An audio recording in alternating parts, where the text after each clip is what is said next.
Hello, everybody. Thank you so much for joining us today. Going to be having a little bit of fun with Microsoft Word 2016. It is, of course, the latest and greatest offering from the Microsoft Office suite. Going to go through and cover some things that might look a little basic, but we'll go in depth on them, and then cover some tips and tricks that you might not otherwise know about. We'll do a quick history on the product itself, and then we're going to go into these topics that you can see. So we're going to cover the ribbon and how to customize it. We're going to talk about Researcher and Insights. We're going to go into how to set and use quick parts. We're going to take a look at the themes and styles, show how to create a table of contents automatically. We're going to explore Format Painter, show how to use the updated version of Find and Replace. We'll show you how to customize autocorrect, get into a little bit of sharing and collaboration, and then I've got a few bonus tips for you as well. Those of you who have sent in questions beforehand, I have compiled the ones that I can answer most easily in this particular format. If afterwards you have any questions, please feel free to reach out to us again. Anything that has not already been answered, we will do our best to contact you, but if you don't hear from us, please feel free to make that outreach. We do want to make sure that all of your questions do get answered one way or the other. So, I'm going to take a look at Microsoft Word itself. It started way back in 1983. It's when it was first officially introduced as Microsoft Word. It was based off of a previous product. Microsoft wooed a couple of programmers from a previous company who took the product that they had made there, turned it into the fantastic Word editor that we know and love today. It's kind of cool that the first free demo copies were given away via floppy disk, the big, square, thin floppies, not the small, firm ones, but the old 5-inch floppies. They gave them away at the November 1983 edition of PC World magazine, and that was one of the first times that free software was ever given away that way. Anybody who had magazine subscriptions, even into the mid-2000s, probably remembers that those software giveaways were things that continued to happen for quite some time. I remember even relatively recently still getting Xbox demo games with Xbox Magazine, things like that. So it started way back in 1983 with Microsoft Word. It's kind of fun to know. It actually didn't really achieve commercial success until Windows 3.0 was released in 1990, but once that was out there, Microsoft Word took off and it has dominated the market ever since. The autocorrect feature that we live and die by today was actually first introduced in version 6.0 in 1993. That fact actually surprised me because I would have thought that autocorrect seems like a much more modern concept, especially with the smartphones that we use today. It turns out that it started way back in 93. So autocorrect has been around actually before the spell check suggestions were. That came much later. The red squiggly line underneath the misspelled words actually came after autocorrect. So that was fun to know. And then the ribbon that was sort of a stylistic revolution for Microsoft Word first made its appearance in 2007. So we're going to go ahead and start the presentation there with the ribbon. When it was first announced, the ribbon was not super popular.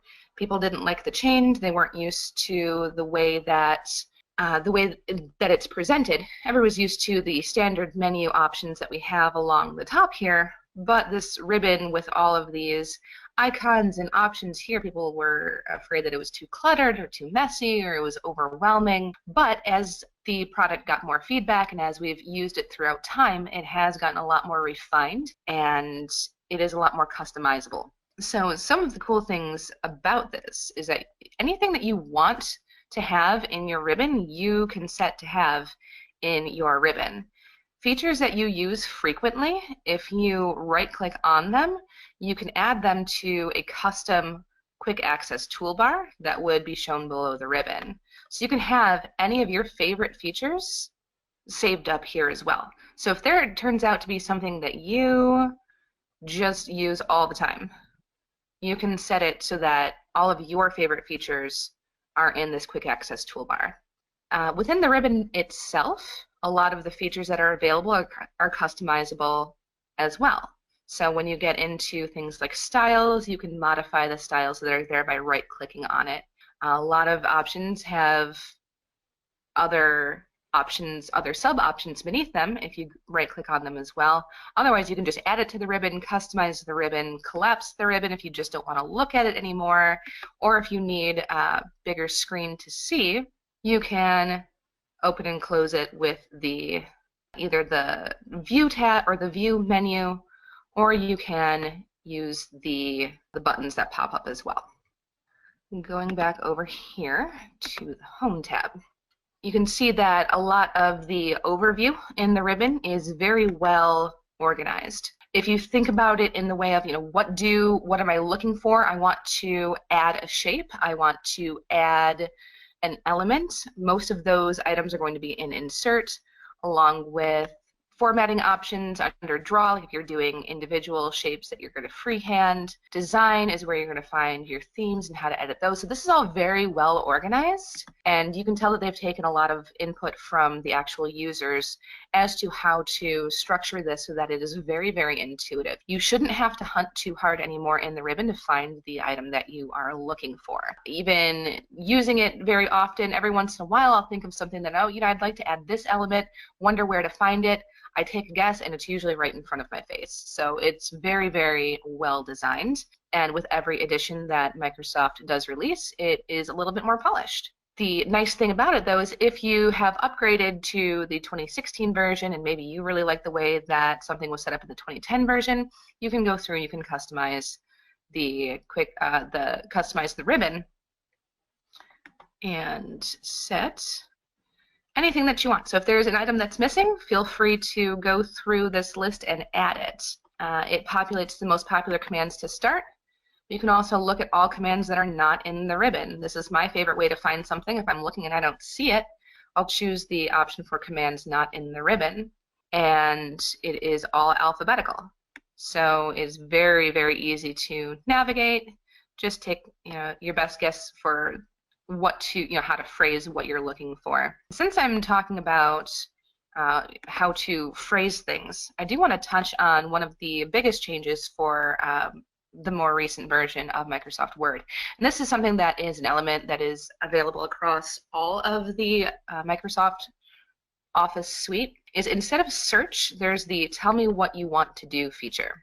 So instead of searching for a phrase, let's say if you want to know how to add a hyperlink, instead of saying how do I add a hyperlink, you would just tell it what you want to do. So just add link, add a hyperlink, and it tells you exactly how to do it right there. And it'll actually bring up the window that you need to add whatever it is that you're trying to add or to do whatever it is that you're trying to do. So not only will it show you how to do it, it just gives you the feature that you wanted in the first place. So if you're missing something, you can't find it, tell Word what you want it to do, and it will just give it to you. It's super intuitive, and it's actually a really exciting feature, I think, just because it saves so much time in that it just gives you the dialog box that you are looking for. It doesn't make you go hunt for it. It doesn't make you, read through a bunch of paragraphs to figure out, okay, how do I do this step by step? It just hands it to you. So very good feature. That is something, like I said, that is available in all of the Microsoft Office suite. So it's one of my favorite new features. Next thing we're going to look at is going to be Researcher and Insights. I've got my little custom template here. This is, or my example template. I just made up a little company newsletter for a company that doesn't really exist, but put in some elements that we might want to use during any sort of company newsletter that you might want to put out. So we've got some elements here, but I want to talk about Researcher first, just because it is one of the more quietly kept secrets of the most recent version of Microsoft Word. I actually saw on Facebook a couple days ago that there were a lot of college students who were just finding out about this feature and were lamenting the fact that they didn't know it existed earlier because it is so robust for students. It's a fantastic feature that was really kind of developed for students in the first place, but there are a lot of business applications as well.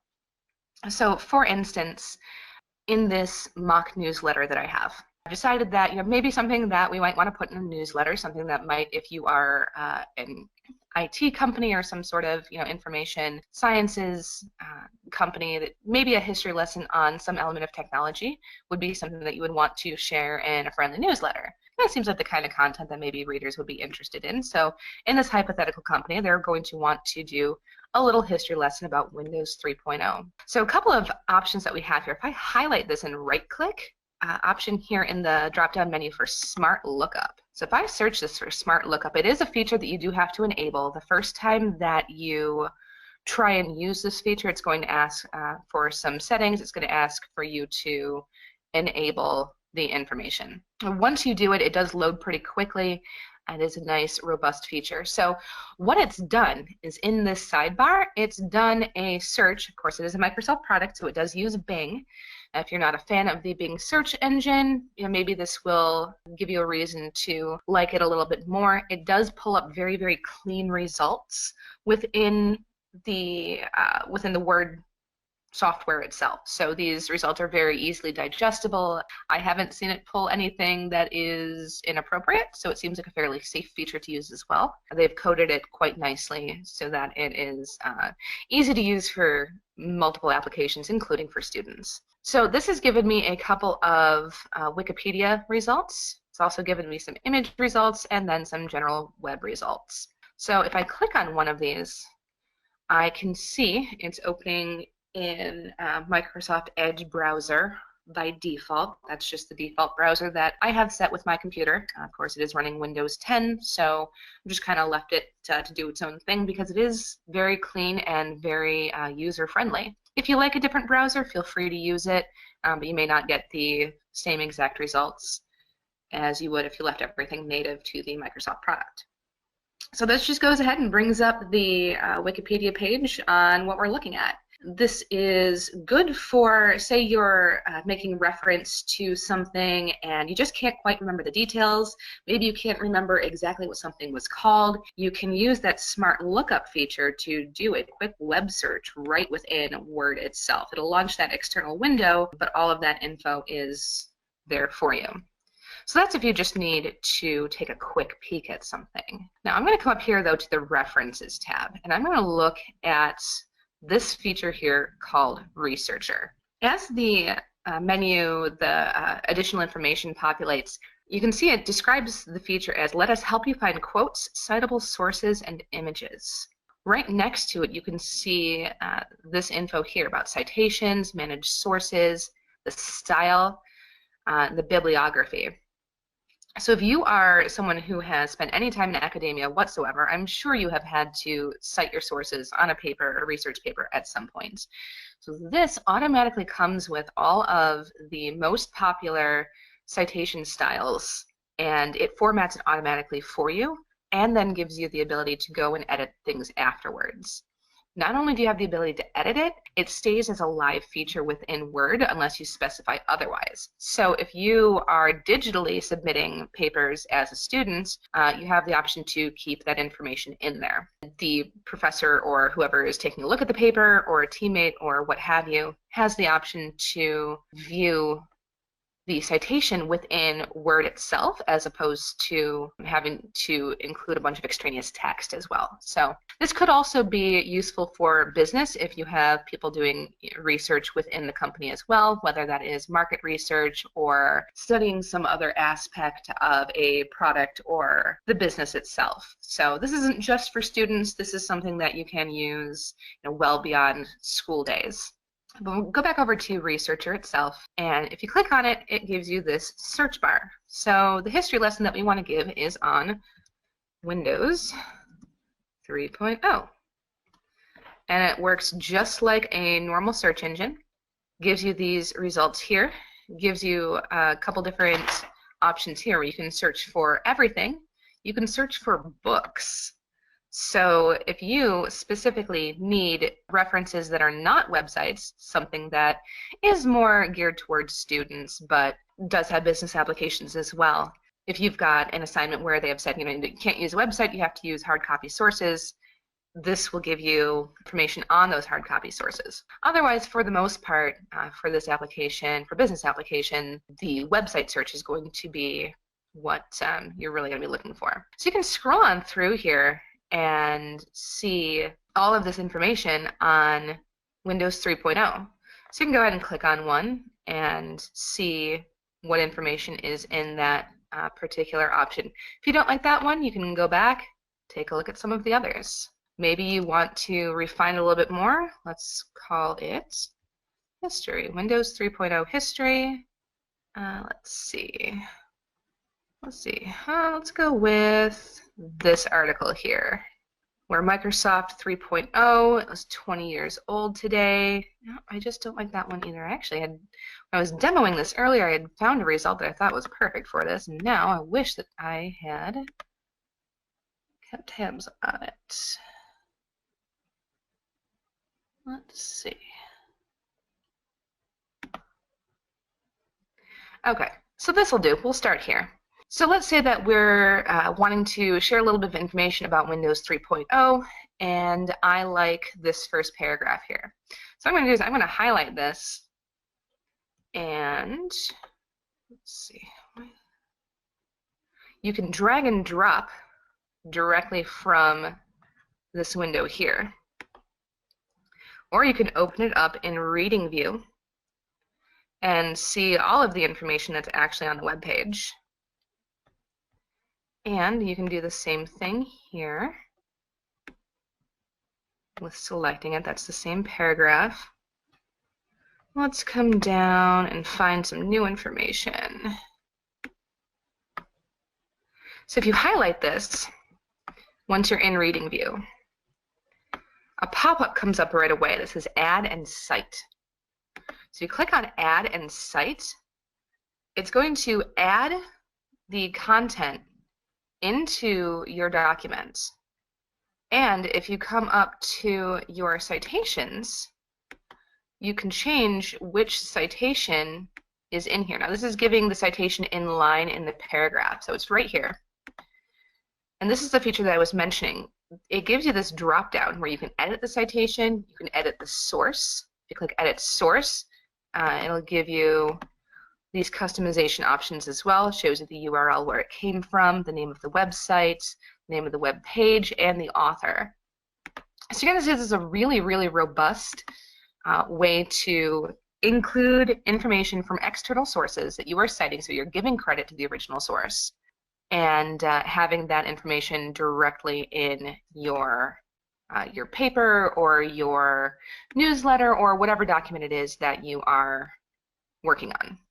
So let's say then that once I've got this, I'm going to click at the end of this paragraph, and I want to add my references inline. So you can actually see the full text of the references as opposed to just what is in the paragraph itself.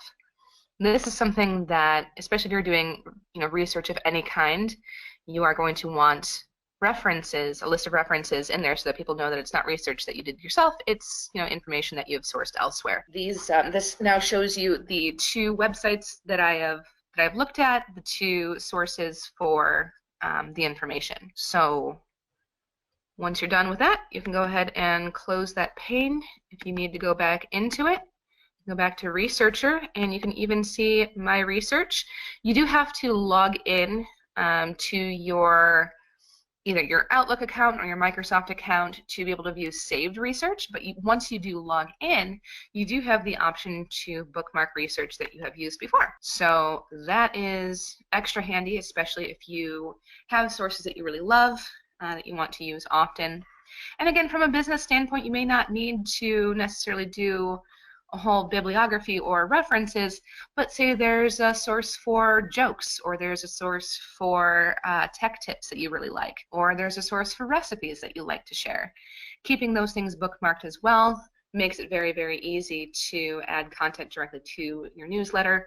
And of course, you can also add content from your own website. So that information can be stored there within Word itself. Right, so that is Researcher. Next up, I'm going to take a little stroll into Quick Parts. Quick Parts is sort of like mini macros. It gives you options to Back over to my ribbon here. It gives you the options to not have to type things over and over again that you use frequently. So something that in a business newsletter or a flyer or anything that you are publishing through Word, you're probably going to want to have your company information somewhere that is easily accessible. You can put it in the header or the footer. It might get a little cluttered. Maybe you want to make it really stand out. This is a great way to do it, but of course you're not going to want to type it out every single time, especially if you start adding phone numbers and fax numbers and email addresses, maybe even like a company byline, something like that. It'd be nice to just be able to have that available to you without having to remember exactly the format, maybe especially if you've got multiple phone numbers. It is a lot of information that could potentially get lost. So under the Insert tab, there is the option over here. Now mind you, if you don't see something exactly where I see it, I have done my best to leave my edition of Word as close to out of the box as possible. That said, I can't rule out that I may have dragged and dropped something somewhere at some point without recalling that I did that. I do try to leave it alone, especially for doing these demos, so that you can see exactly where to find the option. But if you don't see it, of course, you can always use the tell me what you want to do. Just type in, quick parts if you don't find quick parts. Okay, so you're going to want to highlight the information, go into Insert, and then Quick Parts. This option here, right at the top where it says Auto Text, you have the option to save selection to auto text gallery. If you click on that, not left click or not right click, that you can add, this is going to say create new building block. So building blocks are what they are calling these individual elements that you can add one at a time or in batches at any point. So this one, we're going to name it, it's going to automatically populate the first line of text. Let's say I want to call this company address. You can leave it in the gallery and category that it sets as default, or if you have a lot of these that you end up building, feel free to create individual galleries and categories for these things so that you can search them even more quickly. I'll show you in a second what it looks like to start navigating these building blocks. So I'm just going to click OK, and it is going to have this set. And it is going to remember the formatting exactly as is. You can always override it later. Then let's say that I'm working on a new newsletter and I want to add that. I can now click on the arrow for quick parts, go over to auto text. It is showing me the company address. This is the item that I have just entered, and I can drop it right in there.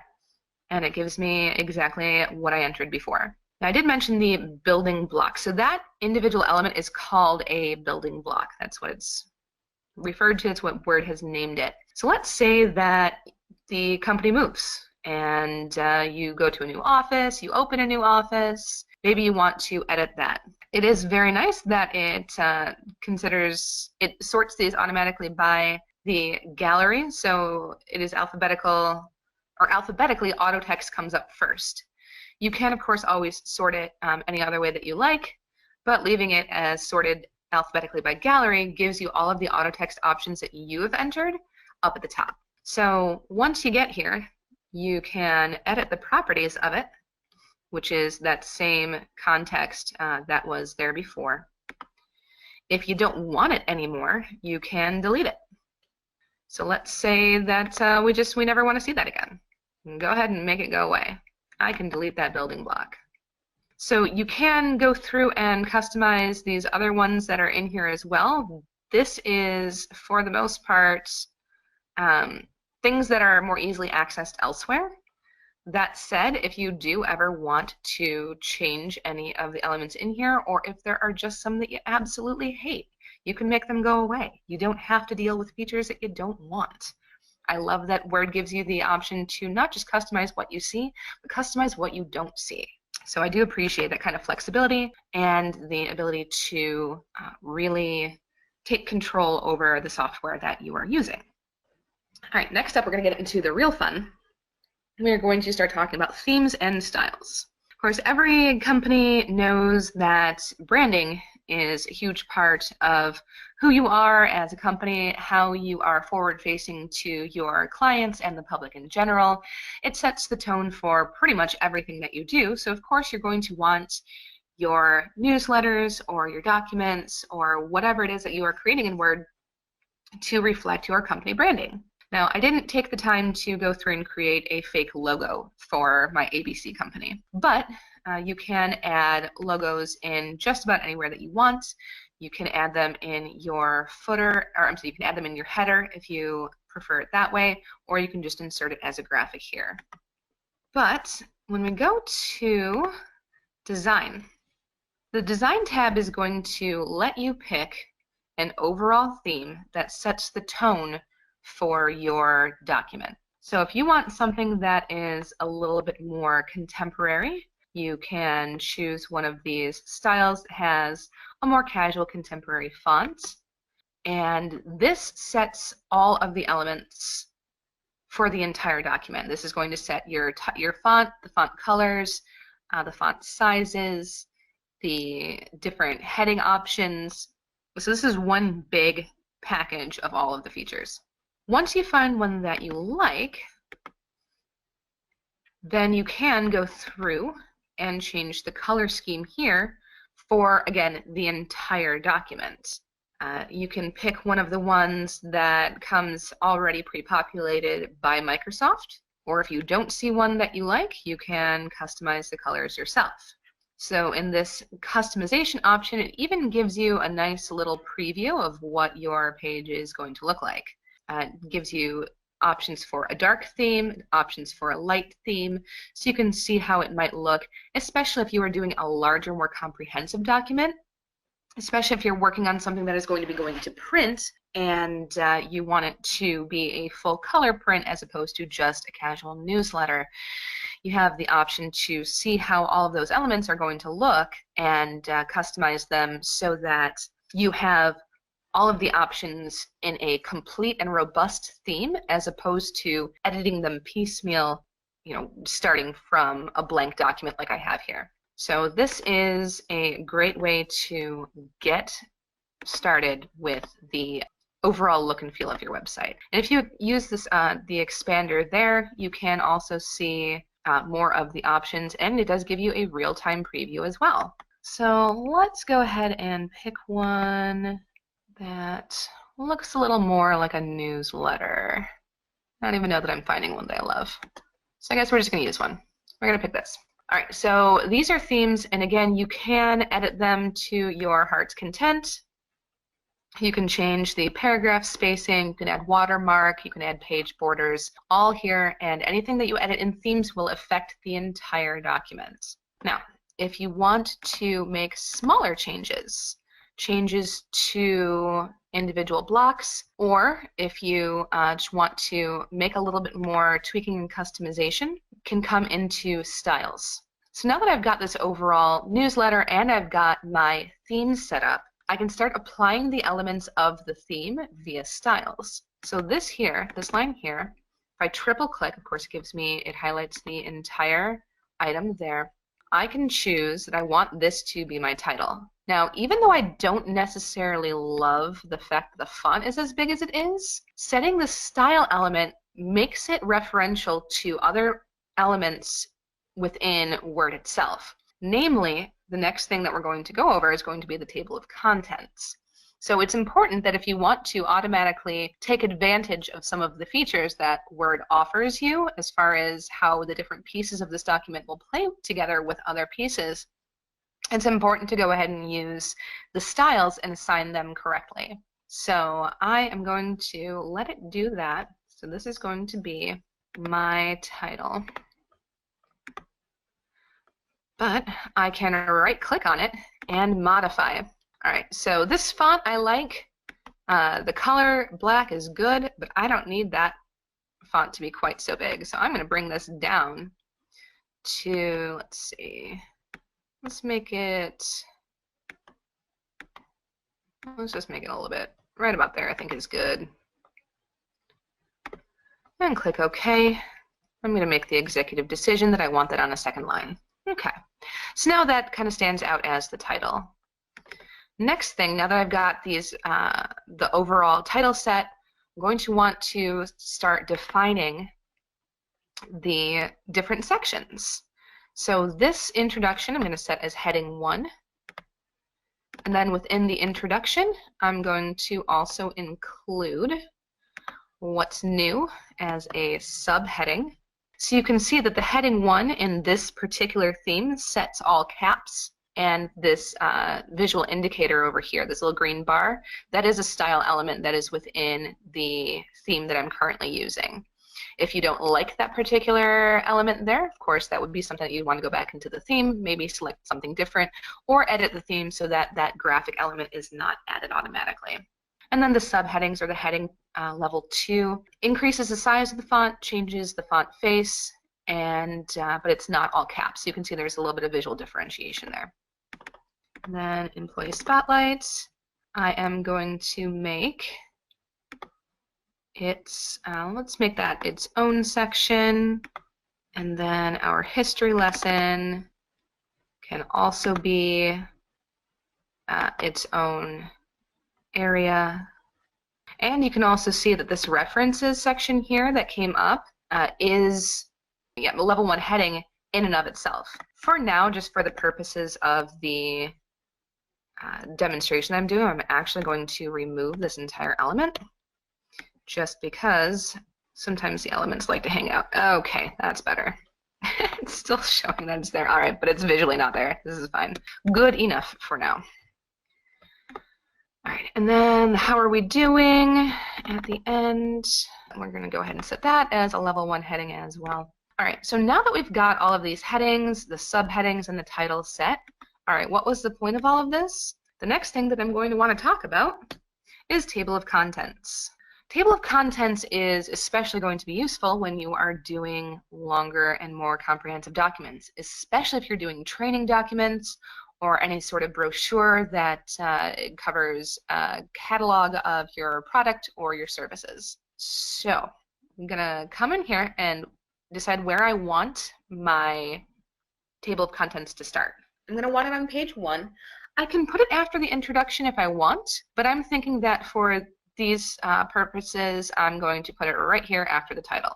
So going back into our references tab, there is, it's typically on the left here by default, the table of contents dropdown. If you click on that, you can see a couple of different options here. There are 2 automatic options, and there's a manual option. You can also go to office.com and download additional table of content styles if you don't like the kind that has the line that goes all the way across the page, or if you want something a little bit more compact. There are as many iterations of these default templates as you can possibly imagine. Or of course, under the manual option, you can create your own. But especially if you have a very large document, the more you can automate, the more time you save. If it's there and you're already using these header features, it just makes sense to use the automatic option. So I'm going to go ahead and use number 1. And you can see they're not really appreciably different. This one's called contents, this one's called table of contents. Other than that, they pretty much look the same. So you can, of course, go in and customize these. You can also decide where in the document you want it to go by right-clicking. If you just click on it, if you left-click on it, it's just going to put it where your cursor is. If you right-click on it, you have options no matter where your cursor is currently located. So I'm going to go ahead and do that. I just click on it, and it gives me my table of contents immediately. It's already there. It's formatted. It shows page numbers. And you can see the difference between the level 1 heading and the level 2 heading. So the level 2 heading, when we assigned that element, or we assigned the what's new section as that element, you can see that it's indented. It shows that it is something that falls under the introduction category. It lets you really organize this very, very cleanly and with very minimal time. I mean, you saw I spent a lot of time talking about it, but it took 1 click. So it was done that quickly, that easily. Now let's say that you've set your table of contents, but then you go through and you add some more elements, or you move some things around, and now your table of contents is out of date. It's not reflecting what's actually on the page. All you have to do is right here click Update Table, and it will update You can see in the description, after you hover over it for a second, it says it refreshes the table of contents, so all entries refer to the correct page number. This is also good if you, for whatever reason, change the page numbers. Let's say that you don't want the first couple of pages to be numbered page 1. Let's say that you are considering a table of contents to be before the actual first page in the document. You have the option to change that there. And it would then show you the accurate page numbers. Or if you just end up adding enough pages later, it'll update that count as well for you. Moving up, let's start talking about the Format Painter.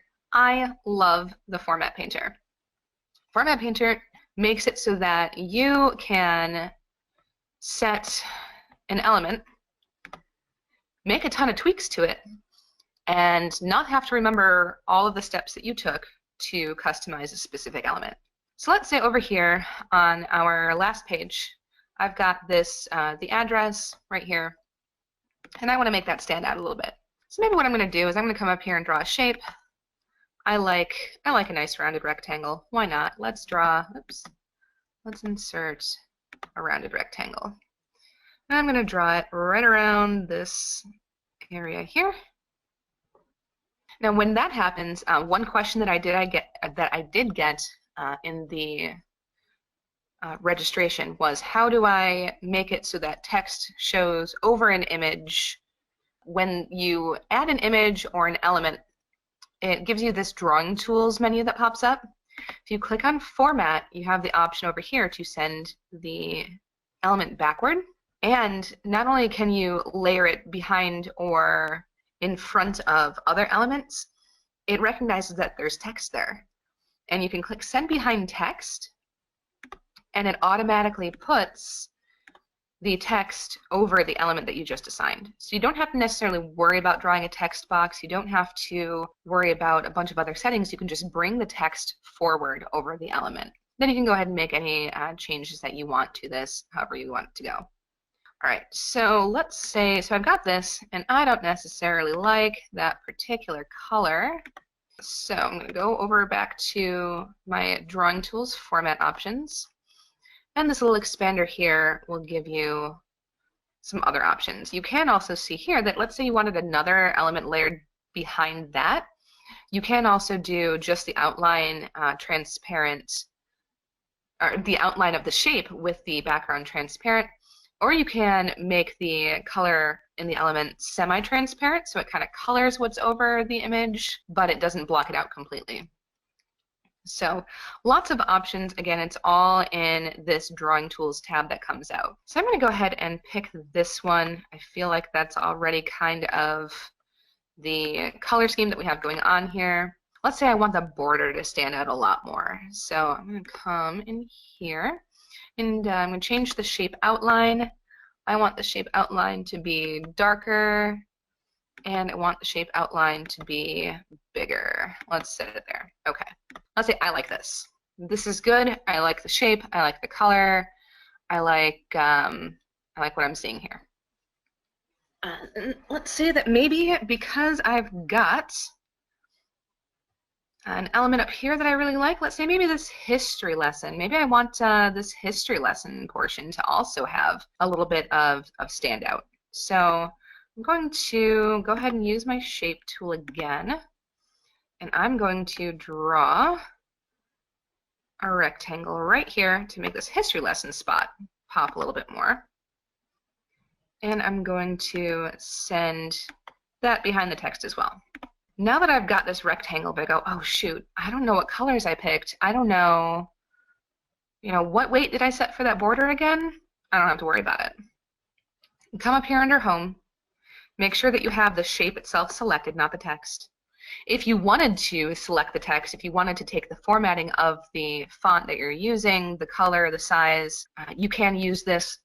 You can use Format Painter to adjust that as well. But this here is a little bit more visually, it pops a little bit better. So I like this as an example. So make sure if you're doing this to a shape that you have the shape selected, or the element, whatever it is. Come up here to Format Painter, and it will lie to me. It will not. All right. Format Painter.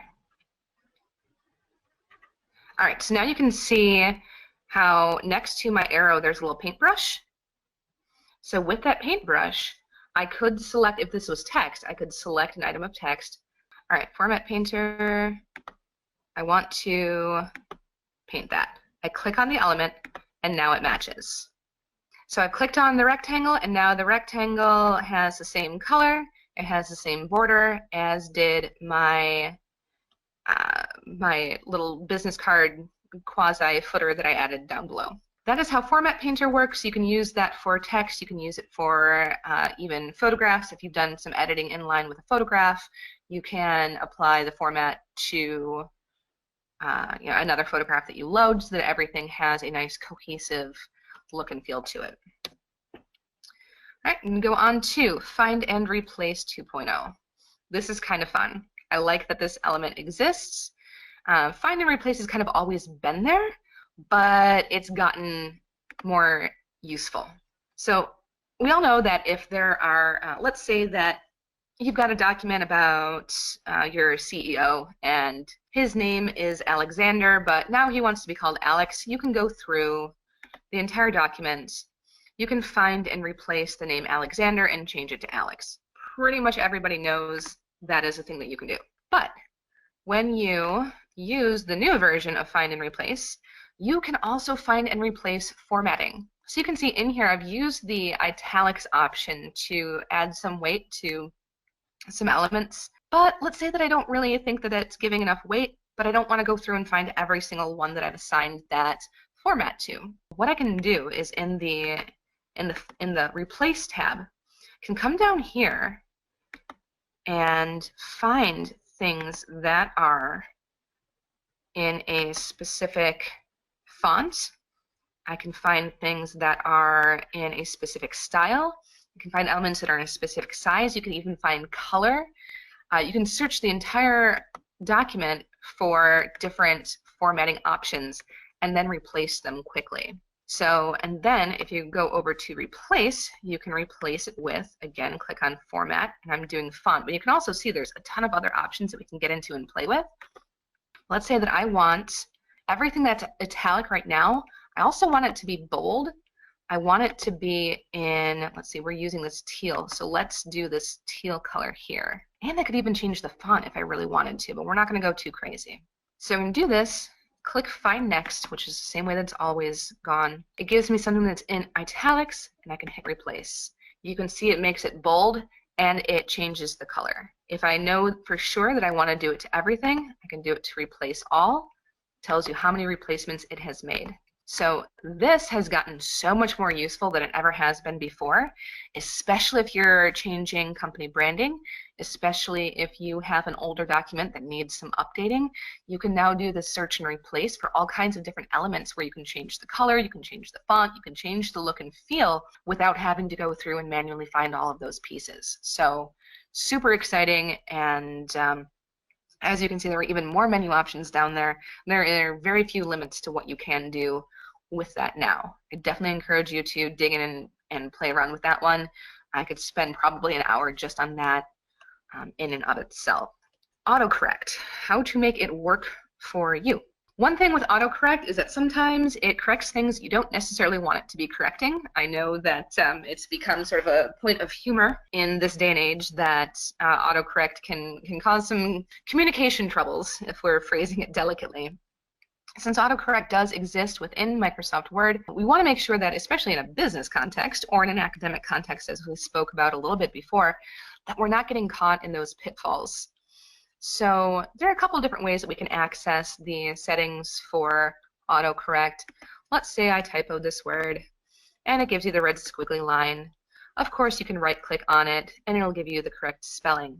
But it also has this little arrow here to where you can ask it to read the word aloud. Say that you think you know you've got the right word, but you're not sure if that's the way that it's pronounced is the version that you're using. You can click on this, and it'll read the word aloud to you. You can make sure that you have the right word.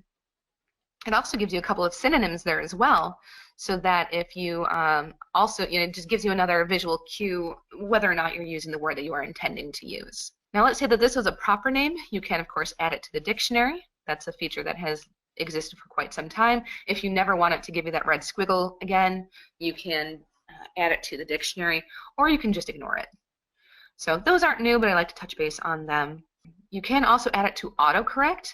Where this feature becomes useful is, let's say for whatever reason I am constantly misspelling the word anticipated, and I'm misspelling it the same way over and over and over again. For whatever reason, my fingers don't want to type that word the way that it's supposed to be. I can add it to autocorrect so that it catches every time I'm making that repeat error and just fixes it for me. So you can have autocorrect work for you, especially once if you've noticed a pattern in your personal typing style, or just repeat mistakes that are happening. Let it work for you. There is also the last menu option here is autocorrect options. You can hop in there that way. I do just also want to show you that if you go to File and Options, let's say that you don't have something that's misspelled, so you aren't sure how to get to the autocorrect options. If you go to Word Options, it is under Proofing, and then right there are autocorrect options. This does also give you some options here to edit the autocorrect the way that it functions, that it doesn't give you from the right-click menu. So if you aren't seeing something in the right-click menu that you want to use, go through the menu through File, and you might be more likely to find what exactly you're looking for. This, however, does also apply to all Microsoft Office programs. You can see that this is something that it does specify that it's for the Office suite, not necessarily just Word. It does also have a section down here for when correcting grammar and spelling in Word. So this is an additional option here as to the autocorrect options screen, which is what will pop up if you use that right-click option. So this is the screen that comes up if you right-click. It does give you some of these default ones. If you accidentally, if you hold the Shift key down for too long and you get two capital letters at the start, that is a default autocorrect feature. You can see some of these others as well. Capitalize the first letter of sentences, capitalize the first letter of table cells. So those are all turned on by default, as well as everything in this table down here. So a lot of these show some really frequently mistyped words that it will automatically fix for you without you having to define these in a dictionary. So like here it shows, fields, people sometimes put the E before the I, it automatically corrects it. This is where you can add something if you know for sure that when you first open up the program that you want something specifically auto-corrected every single time. You can add this manually that way. You can also set exceptions. So if you have a company name that is maybe missing a vowel, that is a fairly popular way to reference company names, or there's lots of products that we use within our businesses that have some spellings that are close to the actual word, might get caught in autocorrect, you can set exceptions so that it does not correct those. Same here with the first letter. Don't capitalize that. Don't correct some of these as well. You can customize that to your heart's content. Auto format as you type also has a couple of options in here that you will find useful. By default, it is going to change your ordinal. So if you have things like first, second, third, it will take the ordinal there and put it as a superscript, which means it'll be in smaller letters towards the top of the number. It's just a little bit more visually pleasing. If for whatever reason you hate that it does that, you can come in here and turn it off. Same thing with changing the quotes, fractions, and hyperlinks. Especially if you're doing a lot in print and you don't necessarily want hyperlinks to show up in blue and underlined, you can deselect that option so that it never ever does that. If you are, however, using it for documents that are shared online, you probably want to leave that active so that that feature works as advertised. One thing I do want to show you with that is that if there are, say for the most part, you do want your email addresses and your websites to format as hyperlinks, but there's an exception to that rule, what you can do is highlight the hyperlink or the email address that you want to de-emphasize. You don't want it to look like a link. go into your styles under the Home tab and click where it says Normal. It's going to take away the underline and it's going to take away that font color. That said, even as a digital document, it still leaves that link feature option enabled. So you still have the ability to control click and follow the link. In this case, it's going to open that email or open a new email for you to use that email address. But then you can take that same document, send it to print, and it's not going to have different formatting. It's not going to stand out and look like. All right, so that is some fun with autocorrect.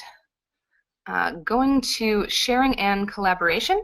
One of the best features in the most recent version of Microsoft Office is the option for Microsoft OneDrive. With Microsoft OneDrive, you can save a document to the cloud.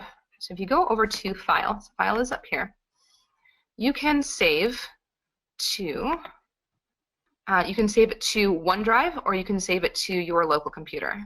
If you save it to OneDrive, it's going to go to the shared cloud account where other people in your organization or anyone that you choose to share the link with has access to open that file.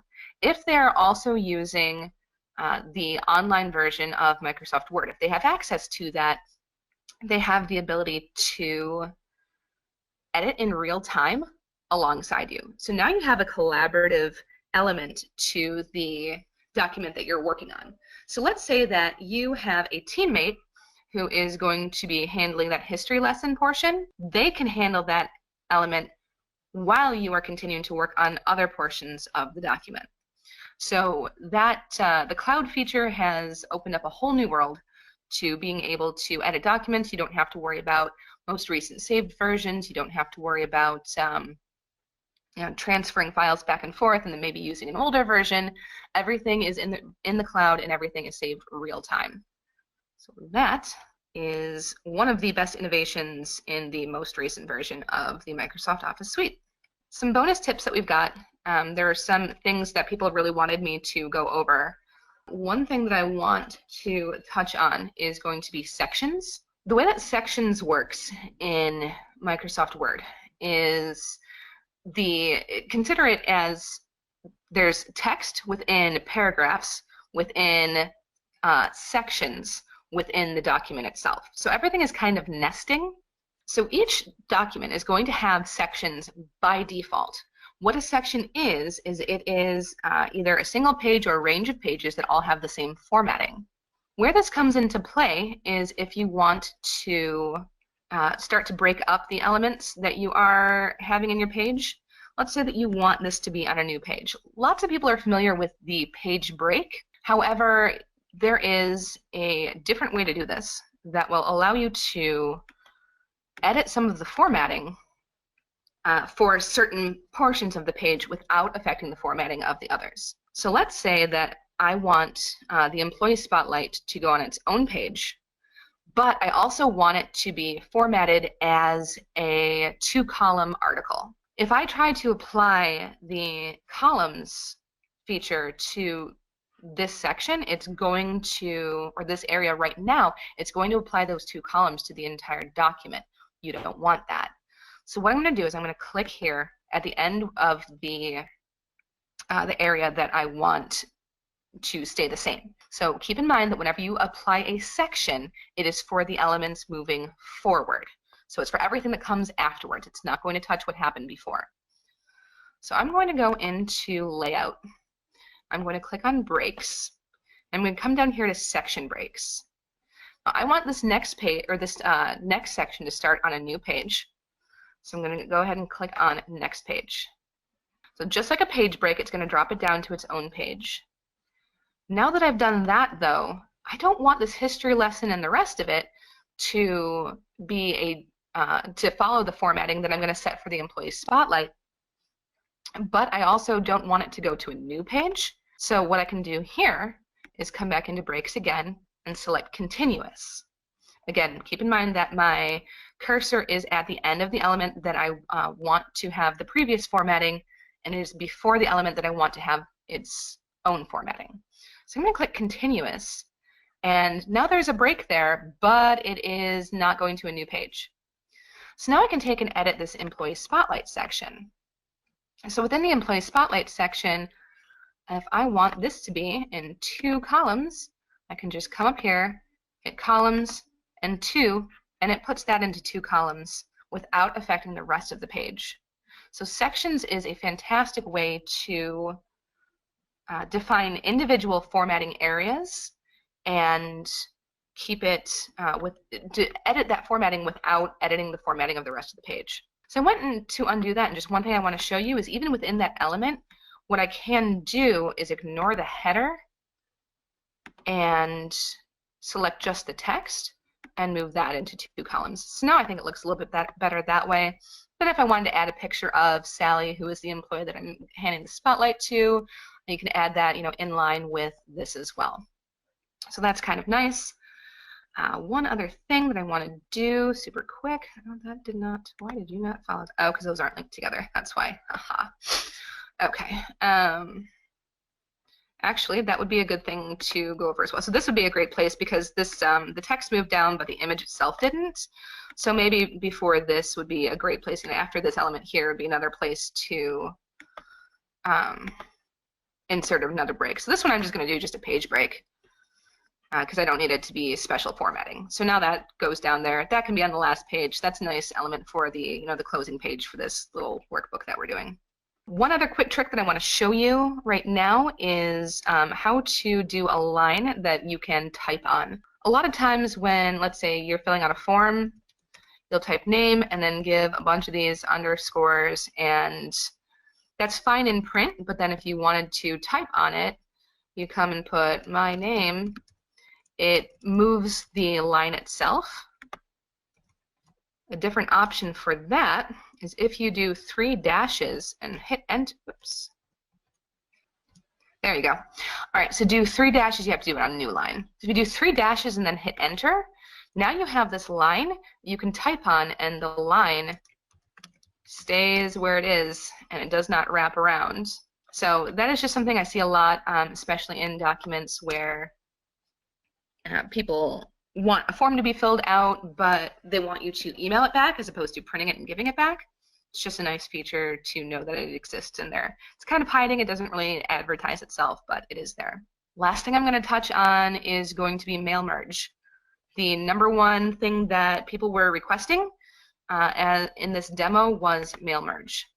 Now, the best thing about this version of Word is that mail merge is as painless as it possibly could be. There is a mail merge wizard that will take you through step by step exactly what you want to do and make it as painless as humanly possible. So under mailings, if there's this start mail merge button, and down at the bottom it says step-by-step mail merge wizard. So it opens up this mail merge element here. You can, oh, it's actually taking me because I was doing this earlier. Let's start at the top, excuse me. So it gives you the option to select a document type. This is going to be a letter. You can also obviously do email or envelopes or labels if you're doing something different. Down at the bottom it says next starting document. Go ahead and click on that. We want to use the document that we have right here. This is what we're going to be mailing out. You can also start something new from a template or start from a different existing document. We're just going to use what we have in front of us because this is what we want to mail. Next, select recipients. So you want to use an existing list. You can also type a list manually if you wish, or you can select from your Outlook contacts. I don't know why that word wouldn't come out right. However, a lot of us have an Excel file or spreadsheet file that has all of our contacts in it. So I'm going to click here where it says select a different list. I'm going to come to my documents where I have saved my address book. Now, of course, where you save your address book or what you title the file is going to be up to you, but this is what I've got here. Keep in mind that if you have any headers on your columns in that address book, that you have this box down here at the bottom checked. It will ignore the first row of data rather than try and mail something to your headers. Say OK on that. It gives me the 3 addresses that I have loaded. I can sort them, I can define them, filter them if I like, or I can just click OK and send it to everybody. It doesn't give you any kind of pop-up or anything once it's successful. It just loads those in there. So you can click on Next to write your letter. Well, my letter is already written, but let's say that I want to put the address in the top. Say maybe I'm mailing, maybe this is like a trifold that I'm mailing, and I want the addresses to be printed on automatically. So if I click on where it says address block, it gives you some different options to choose how you want to format the name, how you want it to appear, based on how formal it's going to be. I'm just going to click the default. Oh, you can also change whether or not you want the postal address or if you just want the person's name in there. And what it does is, if you see it, it puts this in kind of a little bit of a code block, if you will. You can move that address block anywhere that you want. Make sure, though, that if it starts a line that you do hit enter to put a break in. Otherwise, it's going to start the existing text right after the end of the address block. So make sure that you do give that some room to breathe in the document that you're preparing. And if you forget that step, don't worry, because when you go to preview your letters, it's going to show you a preview. And you can come in here and you can change the font, the size of this as much as you want, so that if you want this bigger or bolder, if you want it smaller or more simple, maybe you want it to fit in an envelope with a window, you can change it so that it fits however you like. And then at the end, you just complete the merge. You have the option to print, or you have the option to edit individual letters if there were changes that you wanted to make to anyone that you know for sure that you need to make a quick change to, however you want that to go. But for the most part, you can just go to print, send it to your printer, and you're done. It's going to print one for every person that was in your mailing list, and you're good to go. So that is how we have that there. That is mail merge. All right, that is everything that we have for today about Microsoft Word. Please do keep in mind that our next webinar is going to be on January 25th, same time, 2 p.m. Eastern, 11 a.m. Pacific. The topic we're going to be covering is going to be Microsoft PowerPoint. So much like we went into some of the lesser known but very powerful features of Word, we are going to do the exact same thing with PowerPoint, and I don't know if you can tell, but I kind of love PowerPoint, so I'm looking forward to that one as well. That is going to be everything for today. Thank you so much for joining. As I mentioned before, if you do have comments or questions that did not get answered, or if you did not get a response as of yet to your previous submissions, please do reach out to us. We are more than happy to help continue your education about Microsoft Word and make sure that you are good and comfortable with the software. Thanks so much, everybody.